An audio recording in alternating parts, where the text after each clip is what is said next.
Oi, gente. Vamos ver a videoaula dessa semana, a última da parte de ecologia comportamental, onde vamos falar um pouco sobre cooperação e sociabilidade. Basicamente, os três assuntos que vamos tratar nessa aula são vamos falar um pouquinho sobre a cooperação e o altruísmo. Vamos falar sobre o conceito de aptidão inclusiva e rapidamente sobre seleção de parentesco.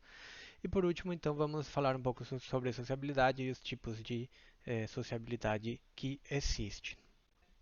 Quando a gente fala sobre interações intraespecíficas, ou seja, que envolvem organismos da mesma espécie, a gente até agora vem falando sobre como isso afeta a divisão de recursos, a maneira em que esses organismos podem estar competindo, mas existem também interações entre organismos da mesma espécie que são do tipo cooperativo, ou seja, eles estão tendo comportamentos ou tendo características que permitem beneficiar mutuamente, ou um organismo beneficiar o outro. Né? Como vemos, por exemplo, nessa imagem, onde temos esses dois babuínos que estão tendo um típico comportamento chamado de grooming, né? O acicalamento, em que um dos indivíduos está ajudando a tirar os parasitas do outro.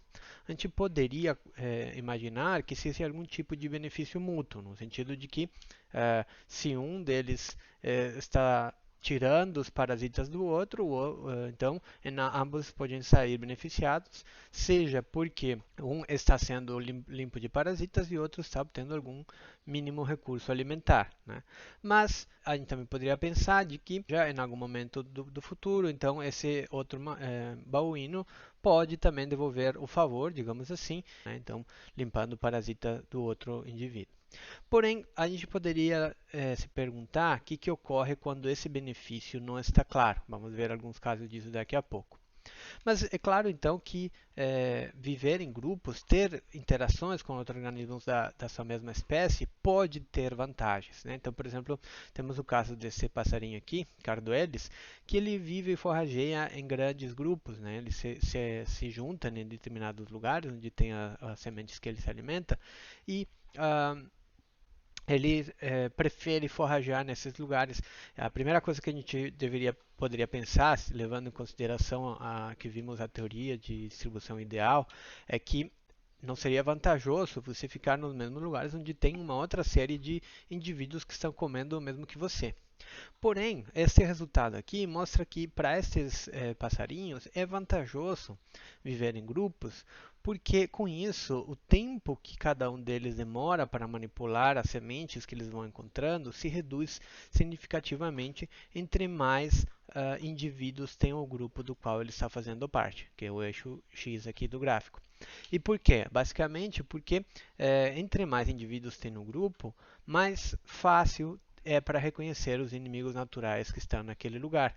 Então, ele pode se concentrar mais em procurar o alimento, manipular o alimento.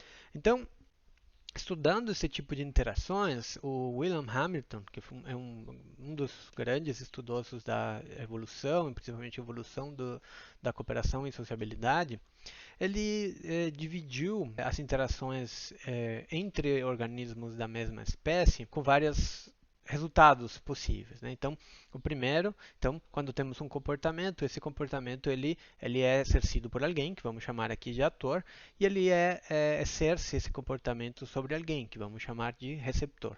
Então, quando ambos os ator e o receptor têm benefícios, né, aqui simbolizados pelo mais, né, então estamos falando de um comportamento de cooperação, de benefício mútuo. Né, até aí tudo bem.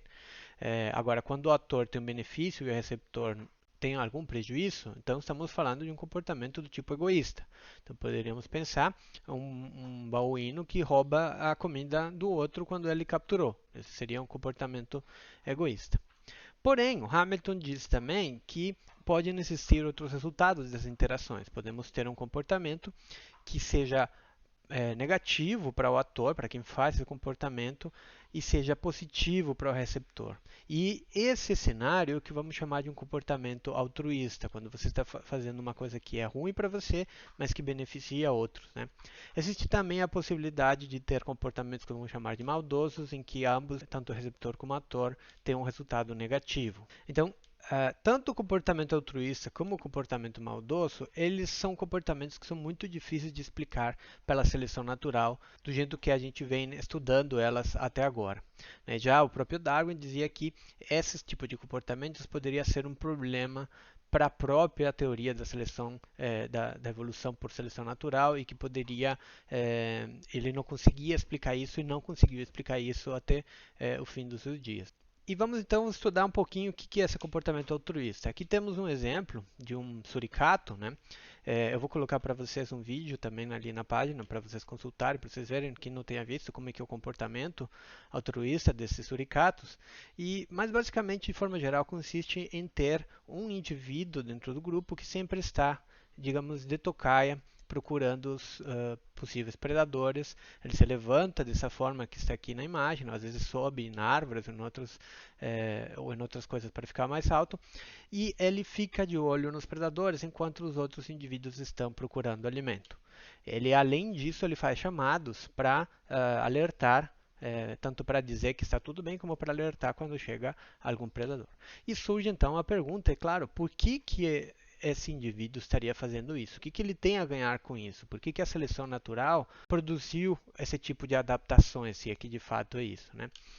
Aqui temos um outro exemplo, que são os esquilos, os cachorrinhos das pradarias, os esquilos das pradarias da América do Norte, em que temos a mesma situação. Temos um organismo que está de tocaia. Quando aparece um predador, ele faz um comportamento de chamado e vai então alertar os receptores, que são os outros indivíduos que estão ali por perto. Com esse grito de alarme, então, aumenta a probabilidade dele ser predado, porque ele chama a atenção do predador, né? Portanto, pode diminuir sua aptidão individual. Especificamente nesses cachorrinhos das pradarias, é importante que lembremos que esses bichos vivem em grupos numerosos, que consiste basicamente que as fêmeas, quando elas amadurecem, elas permanecem dentro do próprio ninho. Então, elas permanecem na colônia, os machos vão procurar colônias novas. E eles vão cooperar, esses indivíduos vão cooperar para defender seus ninhos, suas tocas, uns com os vizinhos. Né? Eles estão, então, quando eles fazem esse comportamento de alerta, quando está chegando perto um predador, chamando a atenção sobre si mesmos. O ponto interessante aqui é que esse comportamento ele vai estar modulado justamente por quais que são os indivíduos que estão ali por perto. Quem que são esses indivíduos? Então, em um experimento feito em campo, os pesquisadores mostraram que a proporção de vezes em que cada indivíduo fazia chamadas de alerta estaria relacionado com quais são os indivíduos que estão ali por perto. Então, se não tivesse indivíduos parentes que tivessem uma relação familiar próxima, a quantidade de chamados era significativamente menor do que quando tem parentes por perto, ou então quando além de ter parentes por perto, também tem filhotes dele por perto. Então, a quantidade de chamadas, a proporção de chamadas seria muito maior. Então, indicando que esse grau de parentesco seria importante para definir a existência desse comportamento altruísta. Isso foi então estudado pelo Hamilton, que levou então a desenvolver o que ele chamou da teoria de seleção de parentesco. Nessa teoria de seleção de parentesco, o Hamilton disse que o comportamento altruísta ele deveria ocorrer quando se cumpre esta formulinha aqui que está, parece que é muito simples, né? Temos três constantes que são R, que é o coeficiente de parentesco, que é uma medida de que tão próximo do ponto de vista familiar, do ponto de vista genético, está um indivíduo de outro. Temos B, que é o benefício para o receptor sobre aquele comportamento, que tanto esse receptor ganha do comportamento, e C, que é o custo para o ator do comportamento, quanto que ele perdeu do ponto de vista, é claro, de sucesso reprodutivo com esse comportamento. Né? Então, basicamente, a seleção de parentesco ela diz que o comportamento altruísta ele deveria ocorrer quando a relação que temos entre o benefício e o custo seja maior do que a relação entre o parentesco de um indivíduo com sua própria descendência e a parentesco desse indivíduo com a descendência daquele indivíduo que está sendo beneficiado, daquele parente que está sendo beneficiado pelo comportamento. Então, Haldane, em 1955, ele acunhou uma frase famosa que dizia: eu daria minha vida por 2 irmãos ou por 8 primos, basicamente fazendo uma analogia de que o nível de sacrifício que um indivíduo estaria disposto a fazer teria que estar relacionado com o nível de parentesco em que esses indivíduos se encontrassem. Então, como é que funciona esse coeficiente de parentesco, né? O Hamilton ele colocava essa fórmula como uma maneira de calcular o parentesco que existia entre dois indivíduos, né? Nesse caso, então temos que ela é baseada nesse valor de 0,5, que é o coeficiente de parentesco que existe por definição entre um parental e seu filho, e com uma somatória de cada um dos passos necessários. Então, esse exponente aqui, o número L, representa o número de gerações que é necessário de passos generacionais que vai entre um indivíduo e outro que estamos calculando. Então vamos tentar ver um exemplo para ver se fica melhor. Então vamos calcular a coeficiente de parentesco entre dois irmãos, né? Então esses dois irmãos, eles têm um coeficiente de parentesco, cada um deles, de 0,5 com seus pais, até aí normal. Então só precisamos de dois passos generacionais para chegar de um indivíduo ao outro, pelo qual então esse valor de L aqui vai ser 2. Então, basicamente, isso seria 0,2 elevado ao quadrado. Só que, como temos o parentesco pelo lado do pai, mas também pelo lado da mãe, que não está aqui a imagem, então temos que fazer uma somatória do parentesco pelos dois parentais. Então, nesse sentido, o coeficiente de parentesco R, né, entre os irmãos, viraria 0,5. Agora, entre o avó e o neto, os avós e os netos, então é um pouco diferente, porque aqui também temos dois passos generacionais, porém não é necessário calcular pelos dois lados da descendência, senão que vai em uma única direção. Pelo que o coeficiente de parentesco nesse caso é 0,25. Agora, se vamos calcular então o coeficiente de parentesco entre primos, como é que fica isso? Então, nesse caso, a relação entre um primo e outro, ela precisa de 4 passos generacionais, 1, 2, 3 e 4. Então, nesse sentido, a nossa fórmula nos diz que temos que fazer um exponente com o número 4, né? 0,5 exponente 4.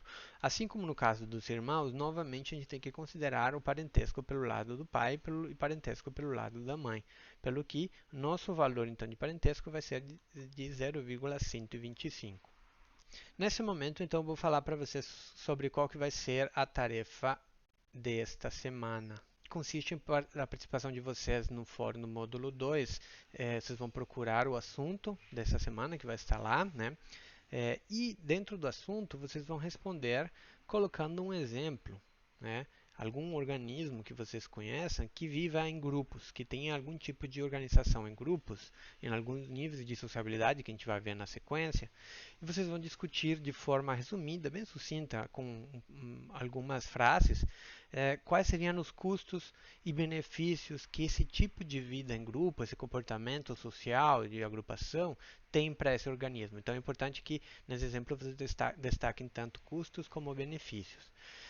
É importante também que vocês não podem repetir o mesmo exemplo que algum colega que já tenha postado no fórum. Então vocês têm que olhar primeiro os exemplos colocados pelos outros colegas antes de postar o próprio de vocês. E o prazo para isso então vai ser o 10 de novembro, daqui a uma semana.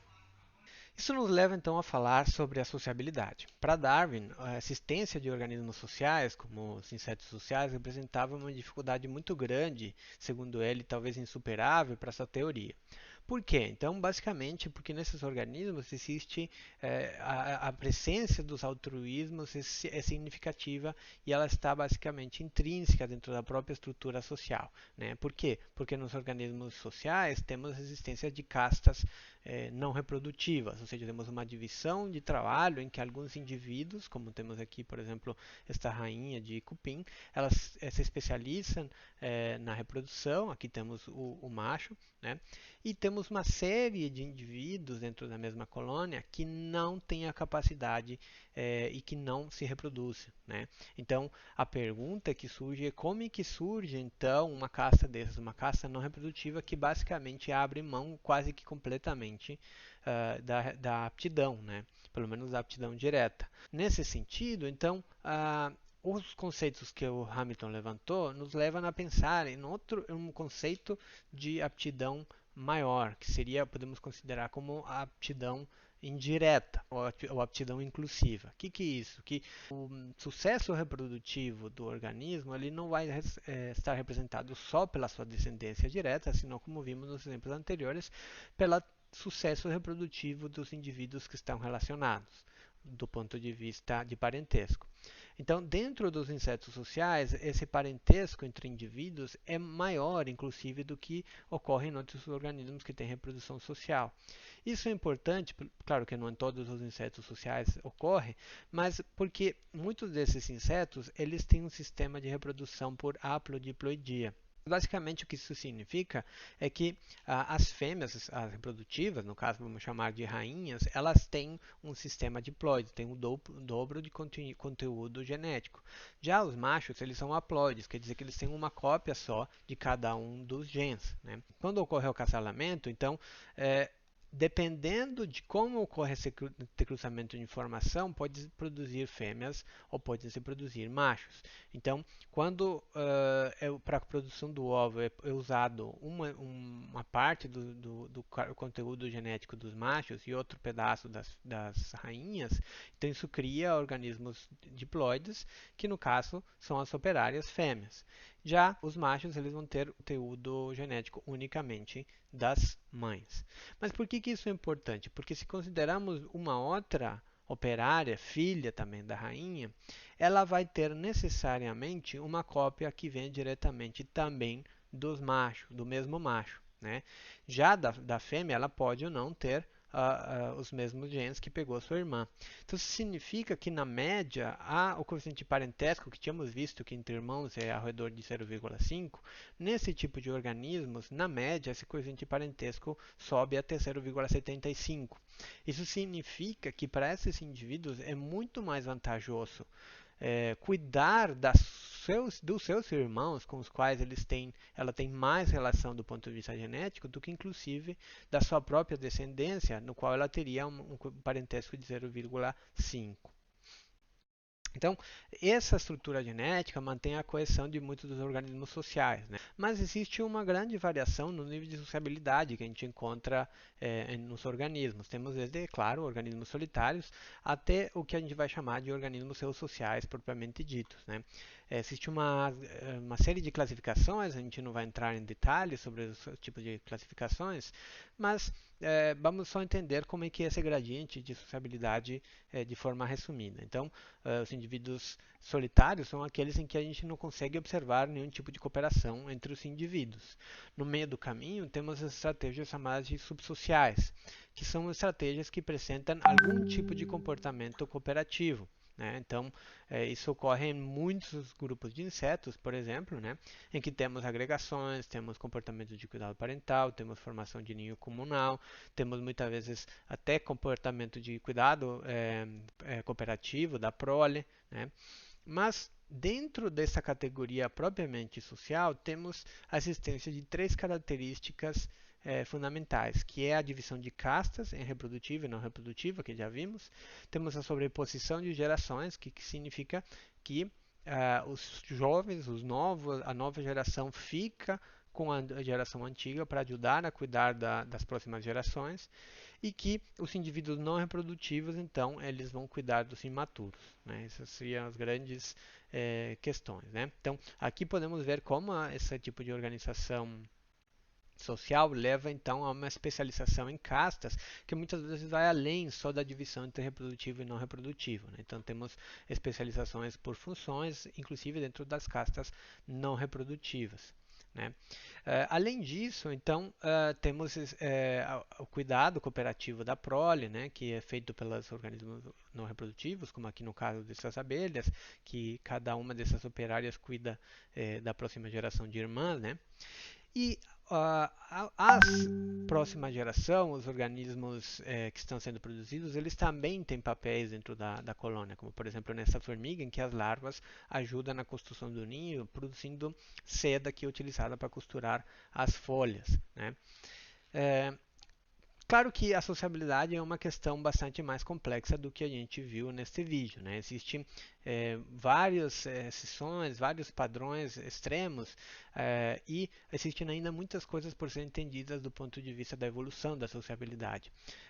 Eu queria chamar a atenção para você sobre a assistência desse pesquisador que chama Edward Wilson, que talvez vocês tenham ouvido falar, e ele tem uma grande quantidade de publicações sobre ciência em geral, mas especificamente sobre a origem e evolução da sociabilidade, né?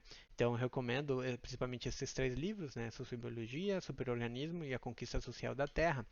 E uma das questões que o Wilson levanta é que o nível de organização dessas espécies sociais, ela pode ter avançado um nível de que a gente poderia considerar como um superorganismo, no qual então a gente poderia calcular a aptidão, o sucesso reprodutivo, já não para o indivíduo, mas sim para o total da colônia, né? Então teríamos, segundo o Wilson, teríamos a possibilidade de assistência de uma seleção natural agindo no nível da colônia e que não precisaria do conceito de aptidão inclusiva para explicar. Isso é um conceito relativamente mais novo, que tem sido muito debatido, mas certamente indica então o nível de intimicidade que ocorre entre os organismos sociais. Bom, gente, era isso.